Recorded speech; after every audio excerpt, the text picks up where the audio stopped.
एक 80 साल के बूढ़े के पास एक कीमती घोड़ा था।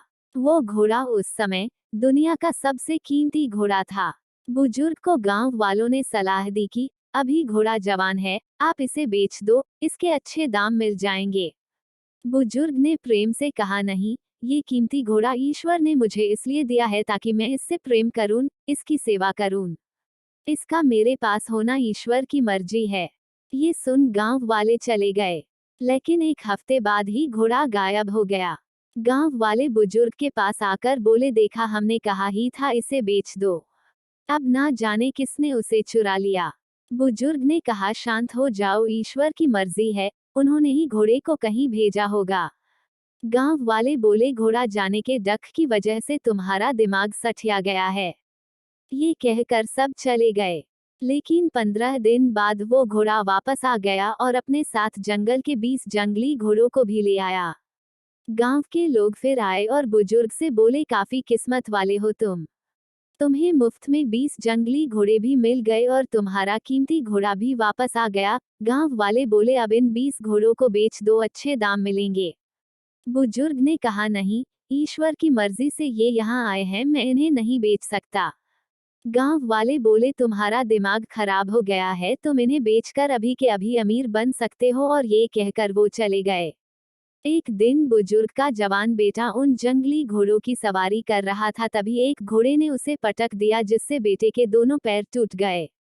गांव वाले फिर आए और बोले, देखा, खुद को बुद्धिमान समझते हो, यदि उस दिन हमारी बात मानकर इन जंगली घोड़ों को बेच देते तो तुम्हारे बेटे के पैर ना टूटते और तुम्हारे घर पर कमाने वाला भी अब कोई ना बचा।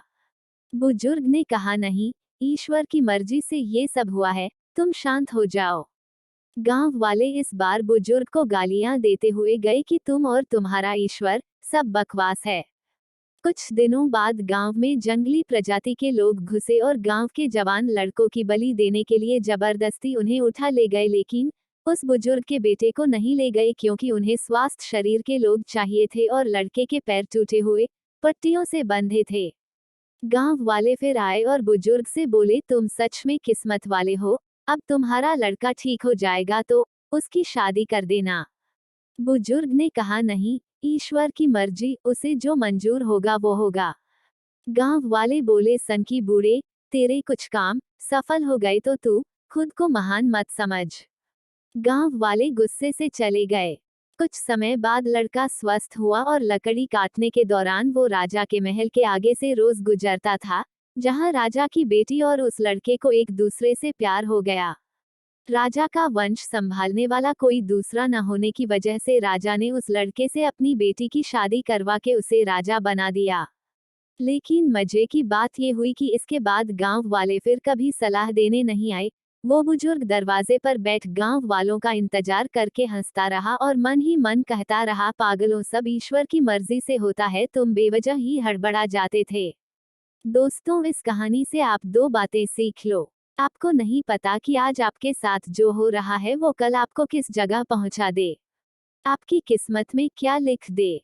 इसलिए आज कितने भी बुरे समय से आप क्यों ना गुजर रहे हो, थोड़ा सब्र करो, ये समय आपके लिए कुछ न हो बड़ा लेकर आया है जो आपको बाद में पता चलेगा। 2. जिस व्यक्ति को ईश्वर अल्लाह परमात्मा पर पूरा भरोसा रहता है कि वो मेरे साथ कभी गलत नहीं होने देंगे, ऐसे व्यक्ति के साथ ईश्वर कभी गलत नहीं होने देते। ईश्वर की व्यवस्था पर यकीन रखिए। इसलिए बुरा समय है तो ईश्वर पर आस्था रखो और मेहनत करते जाओ और एक दिन आपका संपूर्ण जीवन सफल हो जाएगा।